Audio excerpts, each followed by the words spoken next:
Halo Sobat Iseng, rasanya baru kemarin kita memulai petualangan iseng-iseng berilmu ini. Dan, tak terasa, sekarang channel Ilmu Iseng sudah mencapai 1000 subscriber. Ini adalah angka yang luar biasa, dan sejujurnya, saya masih kaget sekaligus terharu melihat dukungan sebesar ini dari kalian semua. Saya tahu, video-video kita masih jauh dari kata sempurna, masih banyak kekurangan di sana-sini, baik dari segi kualitas gambar, suara, atau bahkan cara penyampaiannya. Untuk itu, saya mohon maaf sebesar-besarnya jika ada hal-hal yang kurang berkenan. Tapi satu hal yang pasti, semangat saya untuk terus berbagi ilmu dan fakta-fakta unik dari dunia sains tidak akan pernah padam, justru semakin membara berkat dukungan kalian. Nah, sebagai bentuk apresiasi dan terima kasih saya kepada Sobat Iseng semua, kali ini kita akan membahas sebuah topik yang menarik banget. Bahkan, ini adalah permintaan langsung dari salah satu komentar di video kita sebelumnya, yaitu dari Mbak Mita Sylvia 2746. Topik ini saking bikin penasarannya, sampai-sampai membuat para ilmuwan pun terkadang bingung. Apakah ini hewan, atau jangan-jangan ini adalah tumbuhan? Kita akan menyelami dunia kamuflase ekstrem yang dimiliki oleh beberapa hewan dan serangga. Pertama, ada belalang ranting atau stick insect. Sesuai namanya, serangga ini adalah master penyamaran. Tubuhnya yang memanjang, ramping, dengan warna coklat, hijau, atau abu-abu, benar-benar membuatnya mustahil dibedakan dari ranting pohon asli. Mereka bisa diam tak bergerak berjam-jam, bahkan bergoyang pelan seperti ranting tertiup angin. Yang bikin para ilmuwan terkagum-kagum, sekaligus bingung. Banyak spesies belalang ranting betina bisa bereproduksi tanpa jantan sama sekali melalui proses partenogenesis. Mereka menghasilkan telur yang menetas menjadi individu baru yang identik dengan induknya. Ini menimbulkan pertanyaan besar, bagaimana evolusi memungkinkan dominasi reproduksi semacam ini pada banyak spesies, dan mengapa peran jantan terkadang seolah dikesampingkan?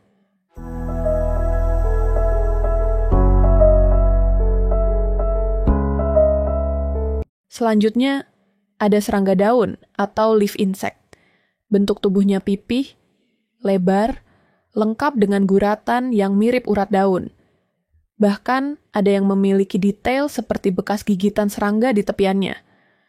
Warnanya pun bervariasi, dari hijau segar hingga coklat layu. Ilmuwan masih terus meneliti sejauh mana genetika berperan dalam menciptakan kemiripan sempurna ini. Apakah ada gen spesifik yang mengontrol setiap detail kamuflase? Ataukah ini adalah interaksi kompleks dari banyak gen yang memungkinkan mereka meniru kondisi daun yang berbeda?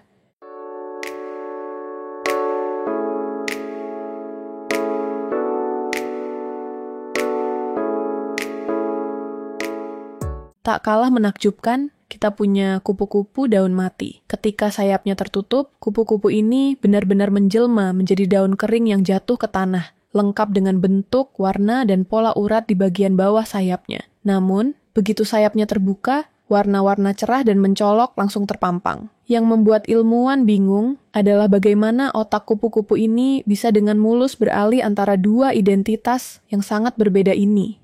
Bagaimana mereka secara naluriah tahu kapan harus menampilkan warna cerah untuk menarik pasangan, dan kapan harus menghilang sebagai daun kering untuk menghindari predator. Ini adalah ilusi optik yang sangat canggih, dan aspek neurologisnya masih menjadi misteri.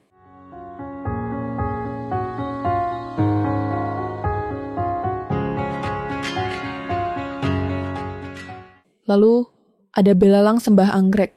Belalang ini bukan hanya mirip bunga, tapi bisa meniru berbagai spesies anggrek yang berbeda, bahkan menyesuaikan warna dengan lingkungannya. Ini adalah contoh mimikri agresif, di mana mereka menyamar untuk memikat mangsa. Para ilmuwan terheran-heran dengan kemampuan plastisitas genetik mereka yang memungkinkan peniruan bentuk dan warna bunga yang begitu akurat dan adaptif. Mereka adalah hewan pertama yang diketahui meniru seluruh bunga, bukan hanya sebagian, sebuah lompatan evolusi yang signifikan.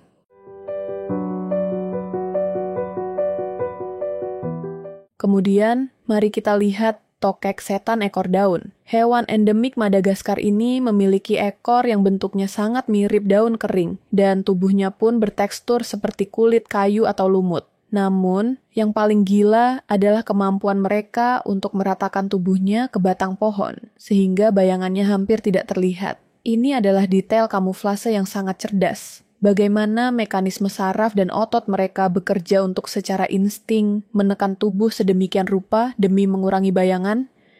Ini menunjukkan tingkat kesadaran spasial dan adaptasi fisik yang luar biasa, yang masih memusingkan para peneliti.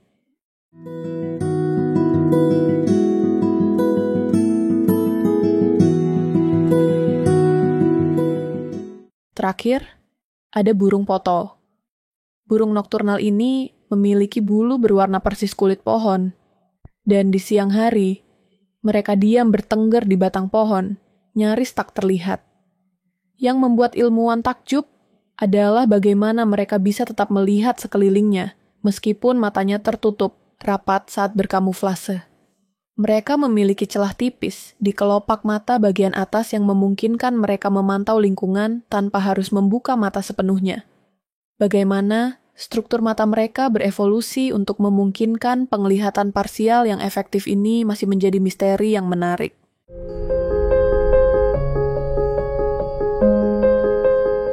Sobat Iseng, fakta-fakta gila ini adalah bukti nyata betapa menakjubkan dan penuh misteri alam semesta ini. Sains terus berusaha mengungkap rahasia di baliknya, dan semakin kita belajar, semakin kita menyadari betapa banyak hal yang belum kita ketahui. Sekali lagi, terima kasih banyak atas dukungan kalian semua, terutama kepada Mbak Mita Sylvia 2746 yang sudah memberikan ide brilian ini. 1000 subscriber ini adalah awal dari petualangan ilmu yang lebih besar lagi. Jangan pernah berhenti untuk iseng dan penasaran, karena dari situlah ilmu baru bisa ditemukan. Gimana nih Sobat Iseng? Keren banget kan fakta-fakta tadi? Kalau kalian suka dengan video ini, jangan lupa untuk like, komen, share, dan subscribe channel Ilmu Iseng ya. Berikan saran dan ide untuk video selanjutnya di kolom komentar. Karena dukungan kalian sangat berarti bagi kami. Sampai jumpa di video berikutnya, dan ingat, ilmu iseng. Iseng-iseng berilmu.